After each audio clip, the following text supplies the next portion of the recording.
After the UAW sent its letter to Borofsky complaining about his improper lobbying, Borofsky sent the UAW a sweeping demand for documents, saying he was opening an investigation into Fain. Which side are you on? Which side are you on? We've been hearing a lot about a new probe into the United Auto Workers and President Shawn Fain.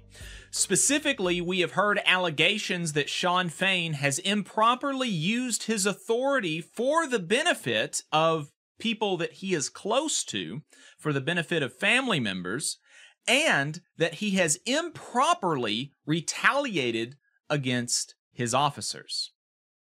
When the allegations were announced, I said, investigate. Right? Nobody's above investigation. As far as I'm concerned, nobody is above the law. And if things are legitimately found to be at issue, then throw the bum out. That's the position that I take on anybody. But we did note that the allegations were coming from other union officials, many of whom come from the opposing caucus that Fain beat in the United Auto Workers International elections. That same caucus is the one that had the corruption problems in the first place that brought in the Federal Monitor, now responsible for these investigations. So while I personally never opposed the investigations, I was also personally always skeptical that there was ever any there, right? And so new reporting does show even more reason to be skeptical. For a little bit of background on this reason for skepticism, it's important to know that the UAW was one of the first unions to endorse a ceasefire in Gaza, coming out and being part of the initial formation of a national labor coalition for ceasefire. They did a rally in D.C. With some prominent Congress members, Rashida Tlaib and Ilhan Omar. And, this ruffled some feathers. Some people didn't like that. And that is your right as an American to not like a position that the UAW or any union takes politically. Anybody is more than welcome to have their opinion, no matter where they are. However, one of those people that did not like this move by the UAW was the Federal Monitor himself, Neil Borofsky. I'm reading reporting now from Ryan Grimm at his new venture Drop Site News. Quote, "The move did not sit well with supporters of Israel's war, among them Neil Borofsky, and he let Fain know about it directly." This is insane. On December the 14th, 2 weeks after the UAW released its statement, Fain appeared on Capitol Hill for a press conference with members of Congress calling for a ceasefire. The evening before, according to a source familiar with the conversation, Borofsky called Fain and urged him to rethink the union position. Borofsky said that it pained him to see the UAW's wheel logo and anti-war protests where UAW members were present, and he told Fain that there had been repeated instances of anti-Semitism at those protests. Again, we know that to be largely not the case. Borofsky told Fain that he was not calling as the Federal Monitor, who has nearly unchecked power over the union, but merely in his personal capacity. Still reading from DropSite, Fain told Borofsky, the source said, that the ceasefire resolution was in no way anti-Semitic, which is obvious, or even pro-Palestinian, which is also true, but simply an expression of the union's desire for peace. Fain added that it was impossible for the Monitor to call the union president in a strictly personal capacity, given the power dynamic at play, but that the union intended to stand by its call for a ceasefire, and he would be appearing at the press conference on Capitol Hill the next day, and the event went off as planned. Now this is, as Shawn Fain noted, completely inappropriate. Yes. It is so, really, frankly, when this was initially made public, my position was that if anything else like this comes out, that the entire labor movement really needs to take a very strong stance against this. But frankly, I think this is enough in and of itself that we should be seeing calls for Borofsky to resign. This is just completely inappropriate. as Fain noted, it's just not possible for the Federal Monitor, who again, as Ryan Grimm points out, has nearly unchecked authority over the United Auto Workers. And not for, for good reason, right? There was real corruption in the United Auto Workers under the administration caucus, and real reason for government oversight. But the fact remains that the Federal Monitor has nearly unchecked authority over the UAW, and therefore the Federal Monitor cannot, it's just not possible. It is just not possible for somebody who has that much authority over an institution to simply relay their opinion, in my personal capacity. And, I'm just saying, I don't like that. It's also the case that I can do whatever I want to your organization, and I can completely ruin you if I want to. And also, I happen to think that what you're doing is bigoted, right? I mean, that's another thing, right? That what we're talking about here is not even that Borofsky told Shawn Fain that, look, I mean, the union is calling for a 40% tax on capital gains. And, I think it really should be like 30%. I think it should be 30%. I mean, that's something that it still would, right? It would not be appropriate if that was said, but it's still not, it's not that charged, right? You're disagreeing over tax rates. And so, it would still very much be inappropriate, but it is on a completely different level from calling the union and saying, I think that the political position that you are taking that is completely unrelated to my responsibility as a Federal Monitor is bigoted, is racist, is anti-Semitic. That is, and so, obviously, if you are the president of this union, who is under unchecked authority from this Federal Monitor, that is, he's leveling accusations of bigotry at you. How would that not affect his ability to do his job? How could Borofsky think that he is tasked with overseeing an organization of unreconstructed bigots and not let that taint his ability to oversee the organization? It's really, it's frankly, unbelievable. Even more so that he would express that. It's even one thing if he personally thinks that, and he's talking to people that he knows, he's talking to his wife over a beer, and he says, I think, this thing that the UAW is doing is anti-Semitic. But to go as far as to communicate that to the UAW is completely and wholly inappropriate, and he should resign. He should resign. He cannot continue to do this. He cannot continue to perform his role. But that's not all.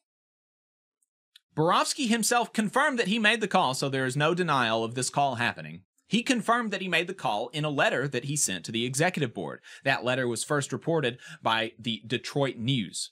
The letter itself was perhaps even more inappropriate, again, reading from Dropsite News, to write and send. On February 11th, according to an email sent to Borofsky by Benjamin Dichter, a UAW attorney, the Anti-Defamation League wrote to Borofsky and, quote, complained about the union's demand for a ceasefire in Gaza, and in particular the actions of Local 7902 in support of the same. Borofsky, in a letter to the UAW board, wrote that, quote, although this issue is outside of the Monitor's jurisdiction, we thought it was important to forward the message to the International Executive Board given the serious concerns raised here. He then added, confirming he made the call to Fain, for what it's worth, as I previously shared with Shawn, similar concerns were raised directly to me shortly after the IEB issued its own ceasefire statement. And so here we have not only confirmation that Borofsky made this call, he's not denying it. We also have a letter from Borofsky forwarding accusations of anti-Semitism from the Anti-Defamation League, which is another whole slew of inappropriate stuff. The Anti-Defamation League is forwarding things to the Federal Monitor?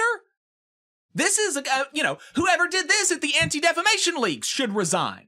That's a completely, wholly inappropriate thing to be forwarding your political, your political disagreements with the UAW to the Federal Monitor. I mean, the implicit and frankly almost explicit thing that the ADL is wanting here is for Borofsky to use his leverage over the UAW to get the UAW to change its position on Israel. It's just absurd. It's just absurd.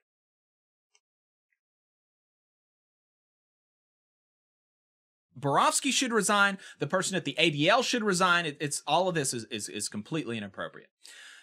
But we're still not done with Borofsky's inappropriate actions. After he sent the letter, the UAW board held its next quarterly meeting on the week of February 19th, and this time, Borofsky joined remotely, having missed the meeting when the ceasefire resolution was voted on. A source at the meeting said union officials confronted him about the inappropriate lobbying on an issue that is not within his remit. Borofsky defended his position, arguing that the ADL was an unimpeachable authority on the question. That Borofsky continued to debating the union's position on a ceasefire stunned the board members. Fain and Borofsky's relationship had been strong before the Gaza war, as both had the same interest, to reform and root out corruption at the UAW. It's been a pretty collaborative working relationship with the Monitor, said one official, up until now. And so after that, so here we've got, three instances. Borofsky calls Fain, in my personal capacity, I'm not really implying anything else, it's just my personal capacity. He sends a letter to the UAW with accusations of anti-Semitism from the ADL. And then he calls in to a meeting of the International Executive Board and debates the merits of their ceasefire resolution in Gaza. I mean, it's just wild. It's unbelievable. And so then after all of this, on Friday, February 23rd, UAW attorney Benjamin Dichter sent Borofsky a blistering letter after the board meeting ended, telling the Monitor that the union was flabbergasted at the breach of ethics.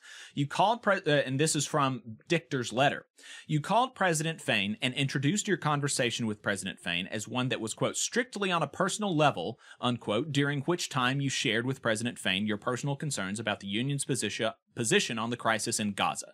Your call to President Fain on an issue so blatantly outside of the Monitor's jurisdiction was inappropriate, as your office holds disproportionate power over the UAW, and even a, quote, strictly personal sharing of opinion implicitly implicates such power dynamic. Nonetheless, out of respect for you and the office of the Monitor, President Fain discussed the conversation with only those in his inner circle and chose not to escalate the improper exchange any further. Dichter added that it was additionally inappropriate for Borofsky to lobby the board regarding the ADL's objection to the UAW's call for a ceasefire. In a statement to the New York Times, Borofsky denied the union's charge that he acted inappropriately. Quote, this false account is offensive and an obvious attempt to distract attention from the most recent report. We have adhered to standard norms of a monitorship in referring complaints to union leadership. Hey, 5 seconds, just wanted to say that this is only possible because of our donors. If you want to see more of this, then consider donating yourself at tvlr.fm/donate. So, again, not denying it, just saying that it's fine that I'm doing this. It's fine that I'm calling in to the International Executive Board meetings and debating political resolutions completely outside of my jurisdiction. That's all totally fine and dandy. I should be able to do that. And then here comes the kicker. Here's when we start getting the allegations of impropriety start happening. On February 29th, just 6 days after the UAW sent its letter to Borofsky complaining about his improper lobbying, Borofsky sent the UAW a sweeping demand for documents, saying he was opening an investigation into Fain over a dispute Fain had with the Secretary-Treasurer. That letter was made public in a court filing by Borofsky this week. He also asked for, quote, any and all emails, text messages, and instant messages sent between Fain, his top deputies, and his lawyers from February 12th through February 23rd. That covers pretty much the exact time that the UAW and Borofsky were jockeying over the ADL's complaint about their call for a ceasefire. So it just so happens, it just happens to be the case that Borofsky wants every single piece of communication from and to Fain while he was acting inappropriately, while Borofsky was acting inappropriately. That sweeping document request would amount to 750,000 documents by one estimate. And this all comes as the UAW, and one local in particular, is being hauled in front of Congress for its resolution in support of a ceasefire, being made to answer questions about the political position of your union in front of hostile politicians. This is, that whole deal with Virginia Fox and everybody else in the, frankly, the House Un-American Activities Committee is calling back to an era that I thought in America that we had put behind us. The whole Red Scare and McCarthyite smears of people. It's of course anti-free speech and again completely inappropriate.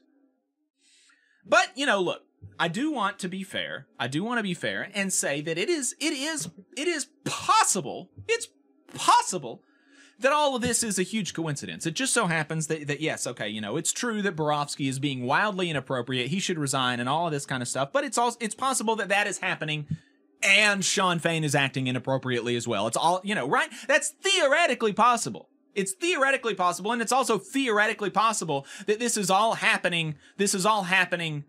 Simultaneously. It just so happens that the first allegation against Shawn Fain also comes only after and almost immediately after Borofsky starts this crazed attempt to lobby the UAW about its political positions.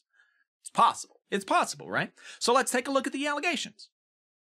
One of the allegations is that, let's see. One of the allegations is that he made demands to benefit his domestic partner and her sister, according to a court filing. Right? However, the actual complaint is slightly different. This again from DropSite.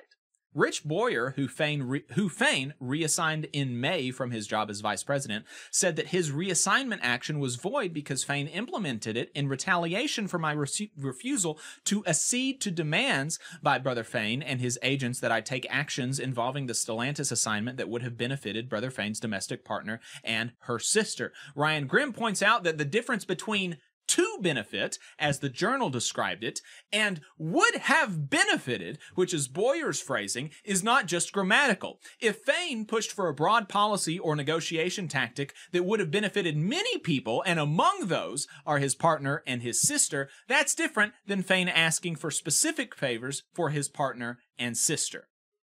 And this is, the thing to point out is that Fain's fiancée works for Stellantis. She is a Stellantis employee, as is Fain's fiance's sister, a Stellantis employee. And so, literally anything that Shawn Fain does to the benefit of Stellantis employees will also benefit his domestic partner and her sister, right? That's definitionally the case. And so then you go, that's weird. That's weird that actually that's the first time you're hearing about this, because all of the news coverage never mentions that Fain's domestic partner is just a worker at Stellantis, right? When you hear all this stuff about, Fain is trying to do things to benefit his people close to him, what you imagine and what they want you to imagine is that Fain is taking a check from the UAW's checkbook and writing dollar amounts and sending it off to his fiancée. That's obviously the first thing that comes to mind, and that's what they want you to think, because if they wanted you to get an accurate picture, they would have told you that, by the way, Fain's domestic partner is a Stellantis employee. It's just absolutely crazy. And then, just yesterday, the UAW issued a letter to employees of Stellantis that further throw doubt on the idea that the actions of Shawn Fain in this area, specifically demoting Rich Boyer, which is within his constitutional authority and which was approved by a vote of the International Executive Board. This is not something that he does not have the authority to do in the UAW Constitution. And you can say, wow, that's crazy. He shouldn't have the authority. And maybe I agree with you and maybe I don't. But the fact is that he has the authority under the UAW Constitution, and the International Executive Board voted to affirm his position to demote Rich Boyer from the head of the Stellantis department of the UAW. Okay, so some more. So the UAW sent out a letter just yesterday, I believe it was, about this situation, detailing some of the stuff that they say they have uncovered since demoting Boyer, who was a member of the administration caucus, the caucus that opposed Shawn Fain in the UAW election.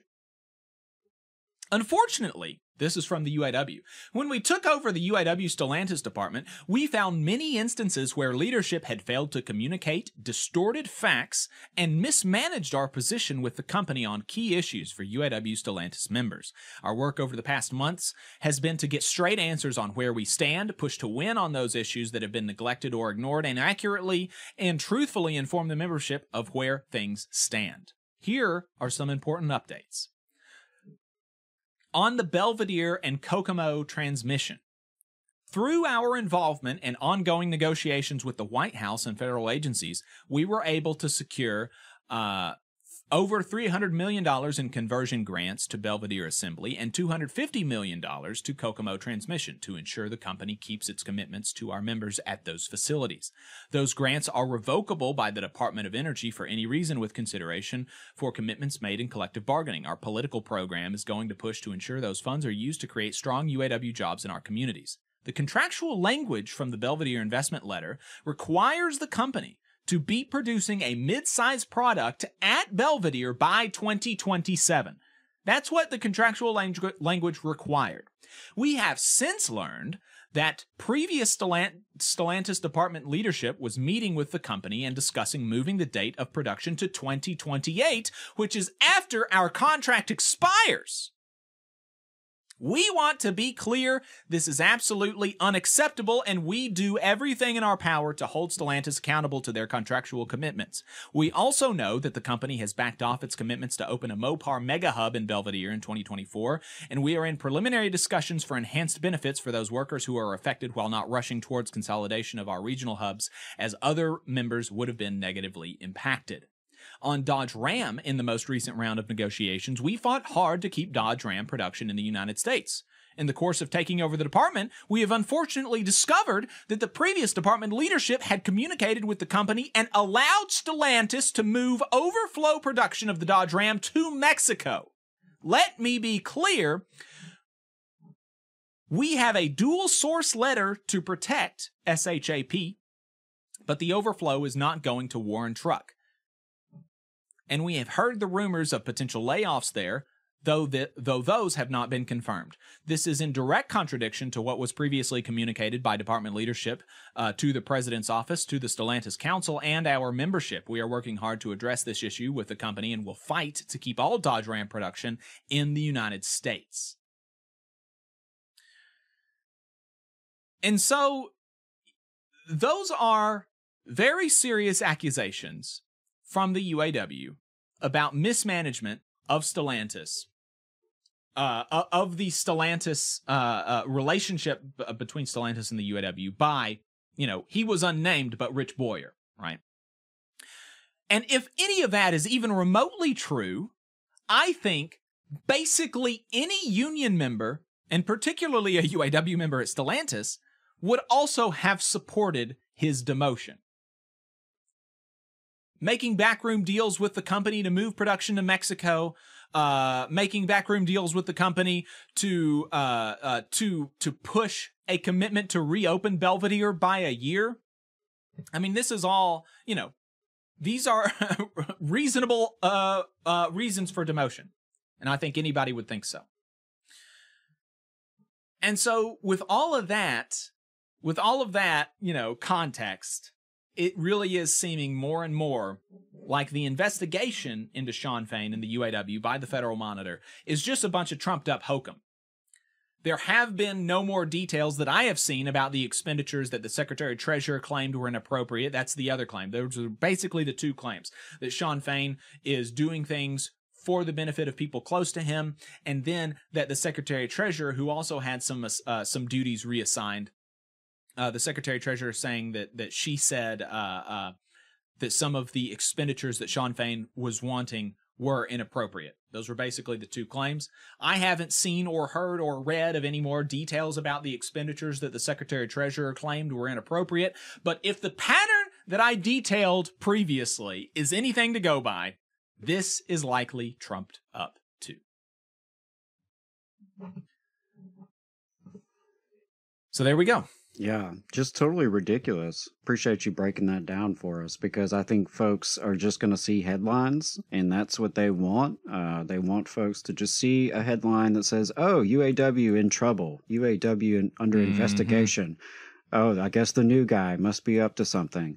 And I think that is clearly, the intended effect. But it's important to have the facts and to know what's really going on here. And it's an example of repression and retaliation, and it's unacceptable. And I agree with you, Jacob. I think all of labor should really rally behind UAW and support them as they face against these attacks on their free speech rights and their political rights, their rights to express their positions, and again, the rights of folks to reform their unions.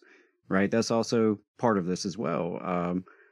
Shawn Fain was elected by the members to reform, and right. So some folks from the old regime are not going to be particularly welcome, because of actions like what was described here. Right. Those are just allegations, of course, as well, but like you said, it's very, very concerning, and that's the sort of thing that gives unions a bad name. So right. Yeah, it's very, very concerning, and just want to send my solidarity to all those who are standing strong, expressing their rights, expressing their speech, and their freedom to have political positions. And that's what we're here for, right? We're able to come together and speak up. That's what unions are supposed to be for. So highly objectionable. And yeah, I agree. This guy should totally get out of there. Yeah. Yeah, Neil Barofsky needs to resign. Labor needs to call on him to resign. Whoever's responsible for this completely inappropriate email to the Federal Monitor from the ADL should resign. Labor should call on Heads to Roll from the ADL. I mean, this is all incredibly inappropriate and really gross. And but of course, have you seen even among, and this is frustrating, AL.com reported on the most recent letter from the Monitor that was made public in the court filing. AL.com reported on that, and that report from AL.com came out after all of this stuff about the Federal Monitor's inappropriate lobbying the UAW about Israel and Palestine. And would you believe that none of that context was mentioned in AL.com? Oh, really? Yeah. Interesting. Yeah, was not mentioned at all. And I also I tweeted at the author of I tweeted at the author about this, at the author of the piece, William Thornton, and he actually typically I have asked him questions on Twitter publicly, and he has answered me before. He did not answer me this time, and it is really effing crazy that context was not included. Of course, you don't expect that from like Yellowhammer News or 1819 News, these people who are funded from Koch brother groups and Alabama Power and all of these kinds of, all that kind of stuff, right? You don't expect that from those groups. And also, just to be explicit, you didn't get that from those groups either. Those groups have not mentioned all of this stuff coming out about the Monitor and the UAW. Right.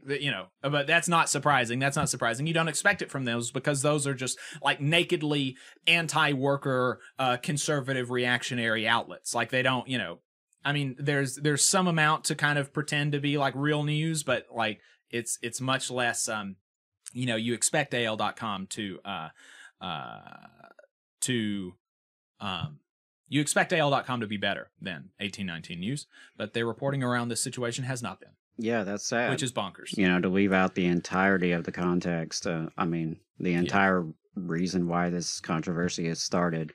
And it's a shame too, because I really applaud UAW for taking a stand for a ceasefire. I think they did the right thing. I think they have done the right thing by working with other unions to build a coalition to strengthen that call for a ceasefire.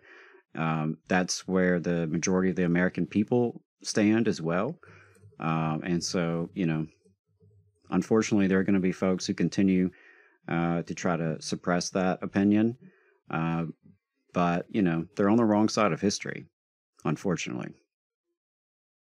Yeah, it's I agree with that. I agree with that. Obviously, I have been pro ceasefire basically from the beginning. I'm generally pro peace, anti war. I think unfortunately that's like a more controversial position than I think it should be. But again, I just want to reiterate that you should be able to disagree with the UAW on its ceasefire position and still also think that Neil Barofsky needs to resign, right? Correct. I think that's totally and completely consistent. You could be the most pro-Israel, anti-Palestinian person out there, right? I don't know why you would be that. But if you were that, you could still also believe accurately that it is inappropriate for this federal monitor to lobby the UAW about its political positions. Absolutely. I mean, because the tide could be turned, right? It could be the exact opposite, right? Yeah. What if they were expressing solidarity with Israel and the monitor didn't like that? Yeah. And went after them for that. Now, obviously, given the power dynamics, that's unlikely. But, that to your point, it's about the principle of the matter that you should be free to have political positions, and it is not the federal monitor's business whatsoever. Right. That's not their role. That's not their authority. It's not their place. And so it's a complete abuse of authority. But it's very troubling because, this is the sort of repression that we do see against anti-war forces in this country. It's not unusual. It's not new. And I fear it will continue and escalate. So it's something that as unions speak out more on these issues, we have to be prepared for the backlash. You just saw a clip from the Valley Labor Report. We are live every Saturday morning from 9:30 a.m. till 12:30 p.m. And we pride ourselves on keeping all of our content free to everybody so that we can talk to as many working folks as possible. If you support the work that we're doing, you think that it's important, you think that it's good, then consider making a monthly contribution to the project, and you can do that on our website, tvlr.fm.